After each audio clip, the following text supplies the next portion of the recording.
Hello, everybody. Dorothy here. Thank you for joining me. We're going to talk about the astrology for May 26th. Now, we still have the moon in Aries. We are officially in that last lunar phase called the balsamic lunar phase. That is about a lot of tying up of loose ends. I'll go in deeper with that in just a minute. And we also have, it's just very strong Aries energy because we have 4 things in the sign of Aries right now. So we're going to talk about that. I'll also roll the dice and we'll finish up with a card from this deck. All right, let's get started. I'm going to share my screen with you so you can see what I am looking at. There you go. Yes, good. The right screen came up. So this is what it looks like. It's just 9 a.m. for my time zone, Eastern Daylight Time. We don't talk about the ascendant or the midheaven. We don't talk about house placements because everybody is somewhere in the world, not the same place as me. I want to talk about this. So we have Venus at 27, the moon at 20, 9 a.m. Mars and Jupiter are almost together here. So having 4 planets in Aries is very strong. I mean, we can really feel it. And like I mentioned yesterday, and I'm going to mention again today, with Mars in Aries coming to make that conjunction to Jupiter, that will happen on Sunday, the 29th, the exact conjunction. However, they are getting closer to each other over here by declination. Look at that. Jupiter, you can't even see Jupiter right now. Jupiter is right there, smack dab on the path of the sun, right? That's the ecliptic. That's where Jupiter is. Pretty soon, Mars will be right there. So they'll be contraparallel, and 1 minute later, they'll be parallel, crossing from south to north. What does that represent? What does that mean? We can feel it. We'll talk more about that as we get closer to the days that happens. That will go on around the 29th and the 30th.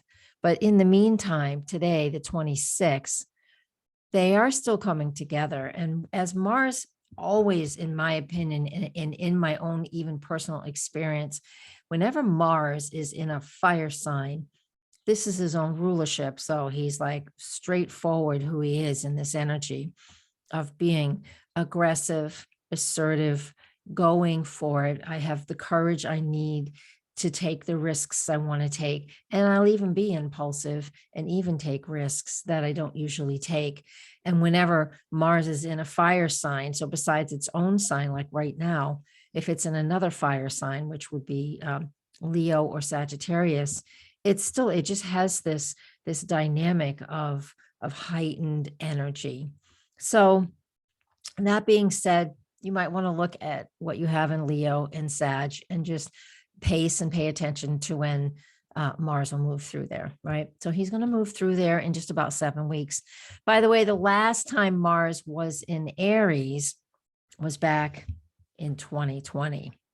And it was retrograde in Aries back then. So we had almost 7 months. It was somewhere in March, early March, something in that range. I can tell you if I stop my share and hit pause. So yes, Mars entered Aries at the very end of June 2020. So it's June 28th. And it actually went retrograde. So it spent in Aries. So it spent 7 months in that location. And it did not leave Aries until that is January 7th, 2021. Mars has a 2-year cycle. So it's important to pay attention to these cycles. It's important to pay attention to all the cycles, especially if you love astrology and you really want to learn it and you really want to work with it. You have to be able to look back and see what was going on at certain other dates. So that's why having an ephemeris is really important. This is heavy, so I use my iPad more than that. Needless to say, what was going on then for you? What was going on in that time frame? Because that's where Mars is right now, just for the next 7 weeks. Jupiter's going to take the whole year to move through there. It's going to pop back into Pisces. So since the moon is also in Aries today, the moon and Venus are both in Aries. I need my ephemeris, my daily ephemeris. Hey, if you don't have one, daily ephemerises are really good. That way you can learn to read the astrology for every single day. the moon and Venus will make a conjunction today about 11 p.m. Eastern time, but they're still coming together. So Venus, we value our opinion. We're going to be opinionated. We're going to be, telling everybody what it is we think and feel and say and do. The moon in Aries is very fiery, very emotional. We must express our feelings and our emotions. And then Mars, Jupiter coming together, like I said, as they are down here sooner than later, we end up feeling like we're ready to take some risks. It's a lot to do with gambling when I see Mars, Jupiter together or in aspect with each other. I see that in charts of people that are big gamblers. It's also something you'll see in the charts of mothers and their children. We want Jupiter. We don't always have it, but the Jupiter Mars is very action oriented, very muscle oriented, and it helps us to deliver babies quickly because we need that. All right.